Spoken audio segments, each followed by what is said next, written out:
Kaixo, site hau beste hizkuntza batean dago, kasu honetan ingeleraz. Eta itzultzeko beti navigazio lehioan ikur hau, itzulpenaren ikurra, agertzen da. Klikatzen badugu,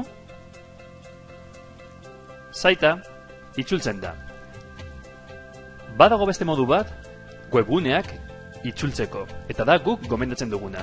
Eta da, gehigarrietan gehitzea itzultzailea. Nola egiten da? Klikatu 3 puntutxoetan, más herramientas, extensiones.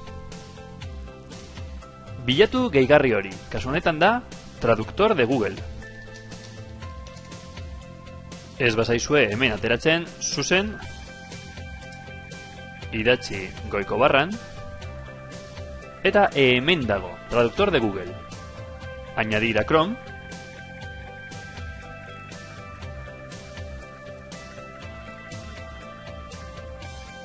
eta hemen dago ja gehituta, gure gehigarrietan, gehigarri hau.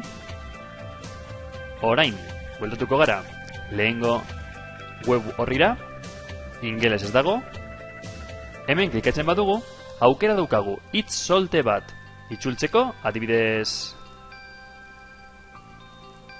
hitz hau, edo web horri osoa. Traducir esta página. Klikatzen badugu, agertzen da gazteleraz, lehenetxia gaztelera itzultzeko daukalako. Baina, hemen daukagu aukera, euskaraz ere jartzeko. Klikatzen badugu euskara, euskaraz agertuko zaigu webgune hau. Beti euskaraz itzultzeko lehenetxi bezala nahi badugu, gehigarriko ikurrean klikatzen badugu, opciones de extensión, eta mi idioma principal, jarri, euskara. Guardar, eta orain, webgune bat itzultzean, beti, lehenetxi, euskarara itzuliko du. Eskerrik asko, agur!